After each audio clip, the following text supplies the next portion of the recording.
નમસ્કાર મિત્રો, મારી યુટ્યુબ ચેનલમાં તમારું હાર્દિક સ્વાગત છે। આજે આપણે વાત કરવાના છીએ રાજકોટમાં બનેલી એક સત્ય ઘટના છે।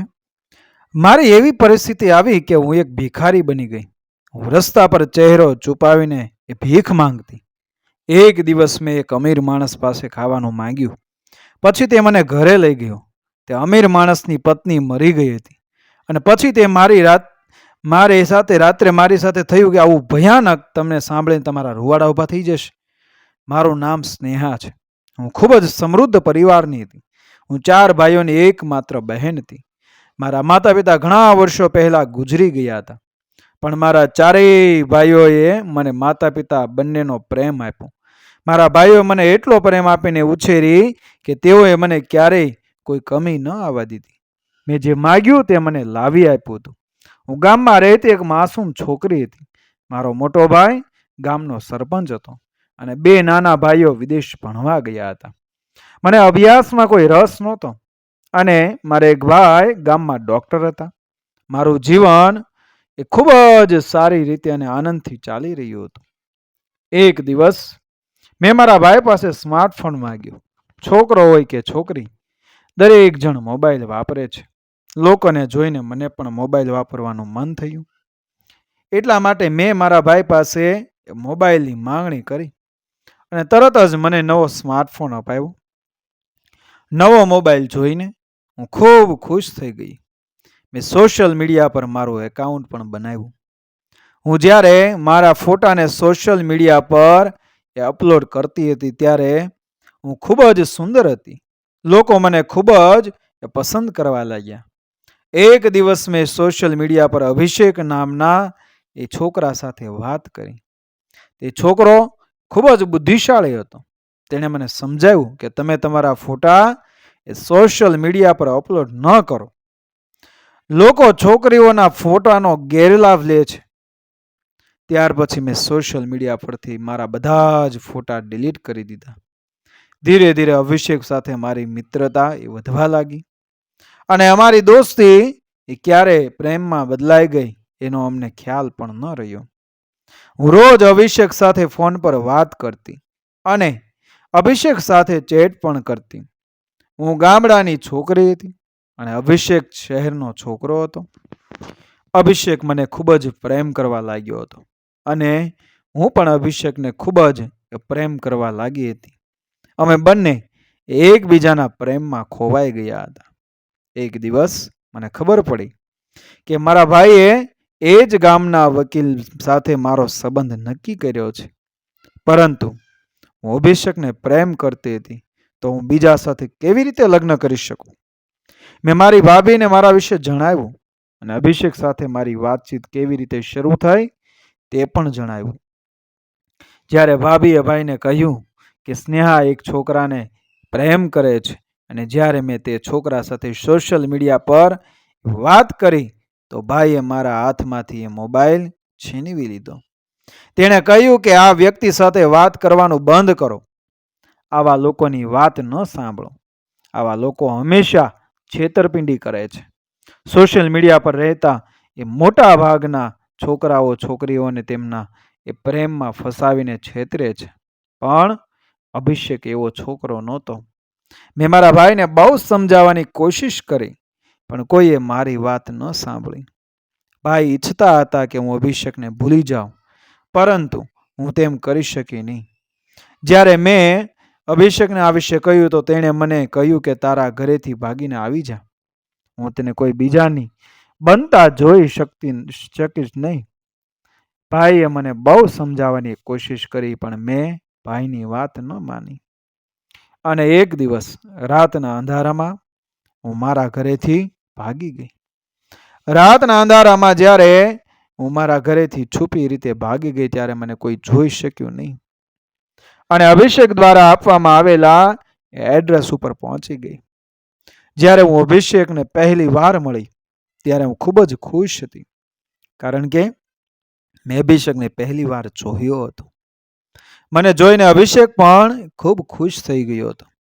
અભિષેકના પરિવારમાં કોઈ નહોતું અને અભિષેક જે રાજકોટ શહેરમાં રહેતો હતો ત્યાં તેણે મને પોતાની સાથે રાખી હતી।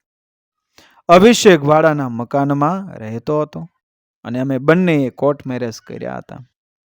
તે પછી અમે બંને પતિ પત્ની બની ગયા અને અમારું જીવન ખૂબ જ સારી રીતે ચાલી રહ્યું હતું.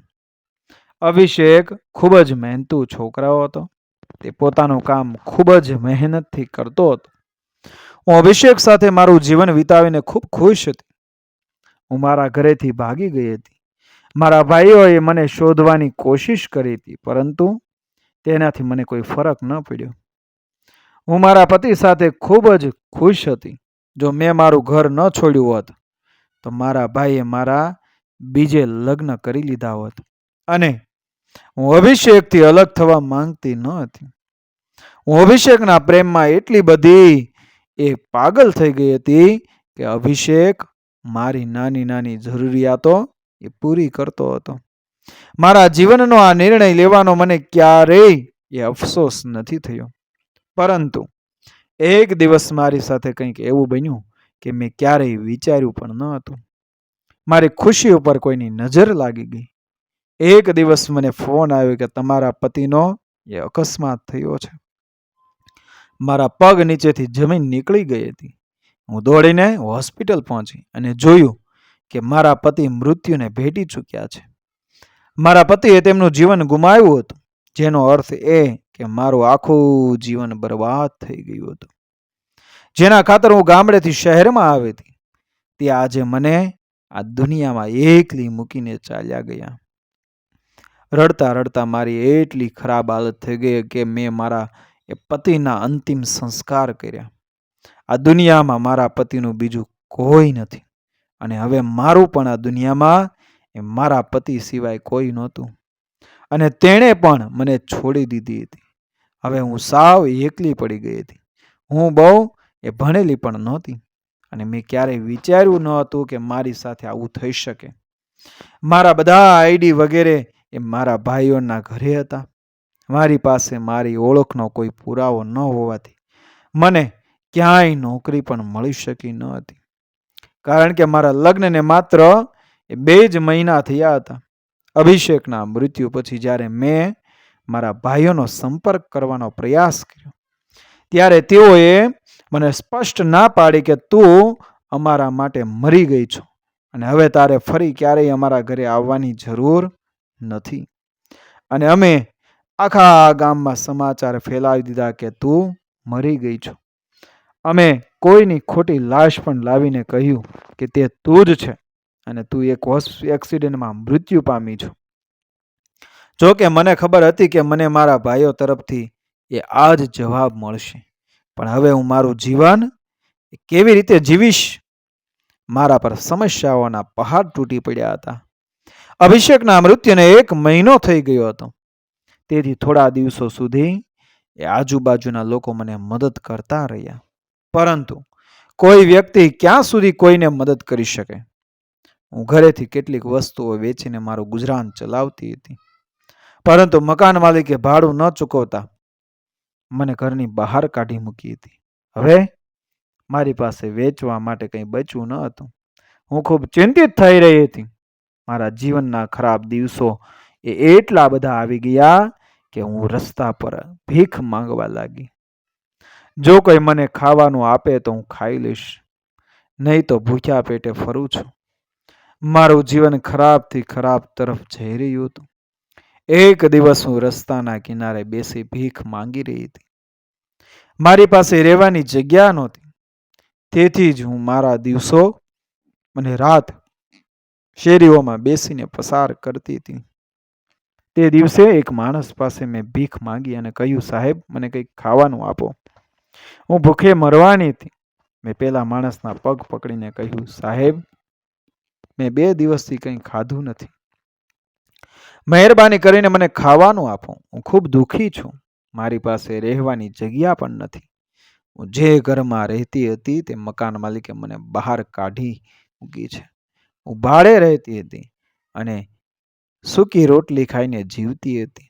હવે ઘરની સૂકી રોટલી પણ ખતમ થઈ ગઈ હતી, તેથી હું રસ્તા પર ભીખ માંગવા લાગી. પ્લીઝ સાહેબ, મને ખાવાનું આપો, નહીતર હું ભૂખે મરી જઈશ.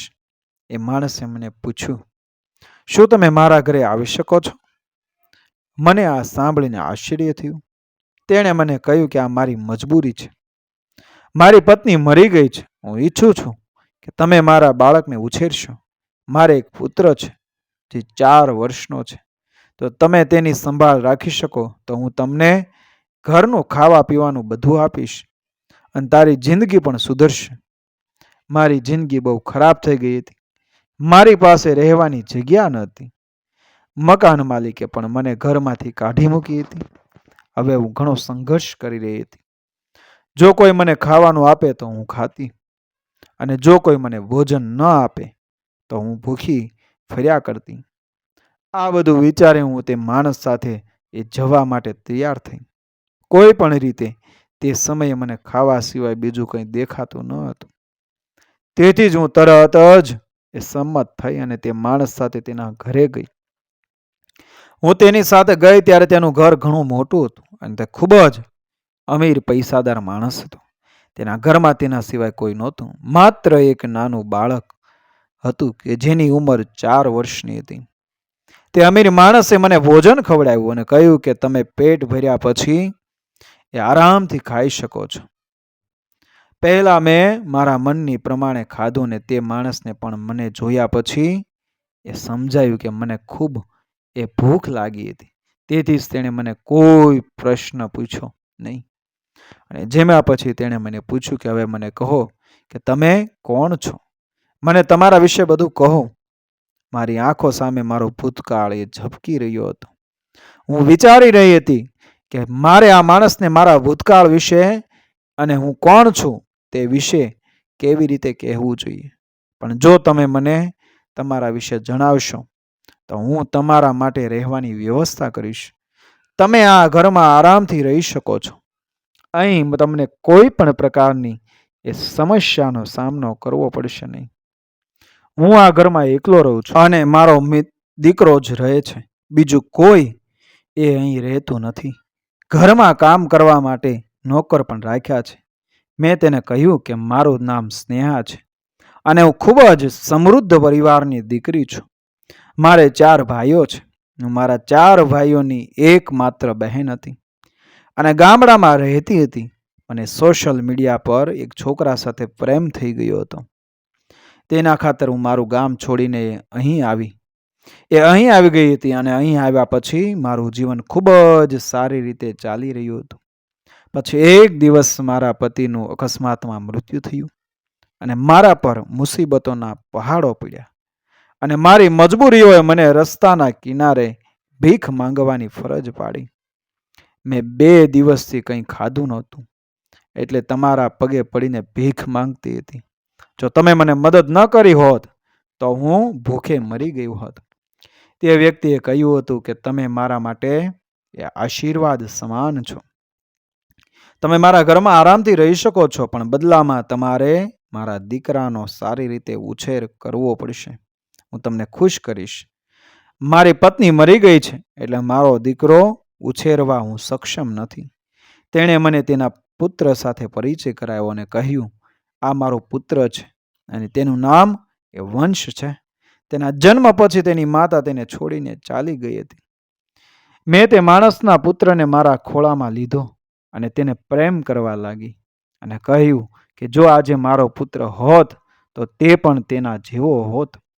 હું પણ લગ્નના 1 મહિનામાં ગર્ભવતી બની હતી, પરંતુ મારી કસુવાવડ થઈ ગઈ હતી. આ કારણે મેં મારું બાળક ગુમાવ્યું. હું તમને વચન આપું છું કે હું તમારા પુત્રને મારા પોતાના પુત્ર તરીકે ઉછેરીશ. વંશની સંભાળ લેવામાં મને ખૂબ આનંદ થયો. મારી એકમાત્ર જવાબદારી વંશની સંભાળ લેવાની હતી. તેને સમયસર ખવડાવવું, તેને સમયસર સુવડાવવું અને તેમના કપડાં બદલવા વગેરે. ઘરના બીજા દરેક કામ માટે નોકરાણીઓ ઘરમાં હાજર હતી. એક દિવસ હું સવારે ઉઠી અને જોયું કે વંશ બેડ પરથી ગાયબ હતો. હું ઉઠી અને બહાર આવી અને પછી મેં સરને પૂછ્યું કે વંશ ક્યાં છે? તે બેડ પર નથી. સાહેબે મને કહ્યું કે તે સાંજ સુધીમાં ઘરે પાછા આવશે, પણ તેણે મને કશું કહ્યું નહીં. તે ઘરનો માલિક હતો, તેથી હું તેની પાસે વધુ પૂછી શકી નહીં, કારણ કે જો તેણે મને ઘરની બહાર કાઢી મૂકી હોત તો હું ક્યાં જાત? દરરોજ વંશ સાંજના સમયે ઘરે આવી જતો અને જ્યારે તે રાત્રે સૂઈ જતો અને સવારે ઉઠતો ત્યારે વંશ તેની પથારીમાંથી ગાયબ થઈ જતો. પણ જ્યારે પણ હું સાહેબને વંશ વિશે પૂછતી ત્યારે તે કહેતો તે સાંજે આવી જશે અને તે કહેતો હતો કે મેં તને આ બાબતથી દૂર રહેવા કહ્યું છે. તે ક્યાં જાય છે તે વિશે વધુ જાણવાનો પ્રયાસ કરશો નહીં. આને તમારી સાથે કોઈ લેવા દેવા નથી. તમારું કામ માત્ર બાળક અને તેની સંભાળ રાખવાનું છે. તમે બસ તમને આપેલું કામ કરો. એ પછી મેં તેને કશું પૂછવાનું બંધ કરી દીધું હતું. એક રાત્રે જ્યારે હું વંશ સાથે સૂતી હતી ત્યારે મેં અડધી રાતે મારી આંખ ખોલી અને જોયું કે વંશ બેડ પર હાજર હતો. હું જાગતી રહીને અચાનક એ કયા સમયે મારી આંખો પડી ગઈ એનો મને ખ્યાલ ન રહ્યો અને સવારે રોજની જેમ વંશ બેડ પર હાજર નહોતો અને હું ઊભી થઈ અને બહાર આવી.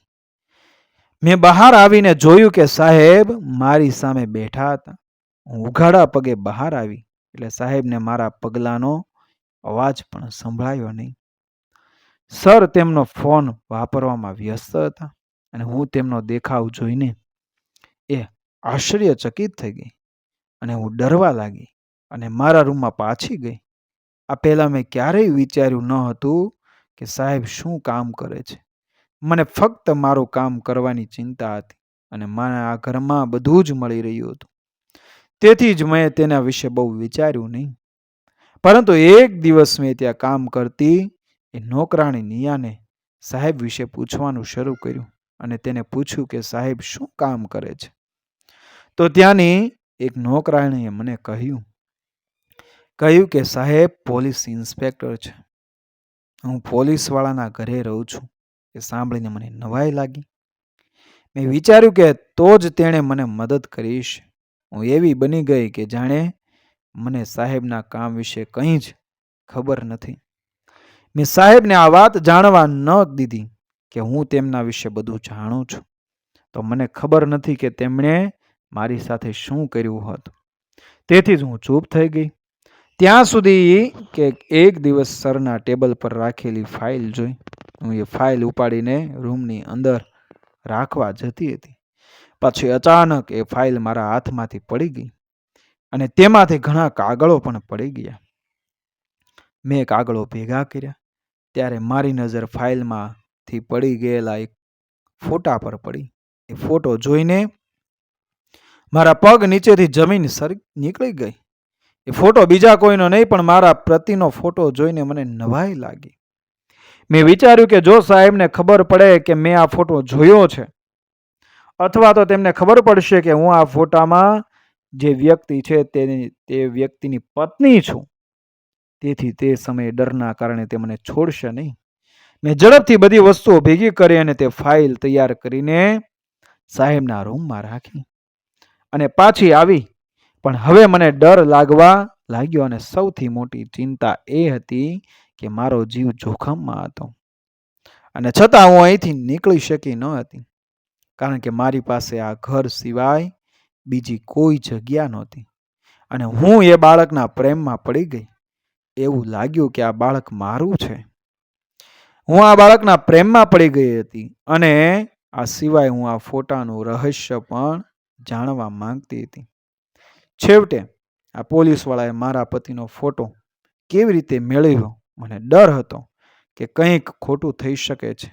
બની શકે કે મારા ભાઈઓએ અભિષેકને શોધવા માટે આ પોલીસકર્મી પાસે રિપોર્ટ નોંધાવ્યો હોય. પરંતુ મારા ભાઈઓએ અભિષેકને જોયો પણ ન હતો. હું કંઈ સમજી શકતી ન હતી અને મને ખબર નથી કે મારા મનમાં શું વિચારો આવી રહ્યા છે. મારામાં એ માણસને પૂછવાની હિંમત ન હતી.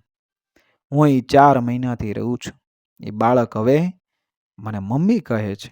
મેં તેને મને મમ્મી કહેવાથી રોકવાની કોશિશ કરી હતી પણ તે મને મમ્મી કહેતો રહ્યો. હું પણ બાળકના પ્રેમમાં ગળાડૂબ થઈ ગઈ હતી.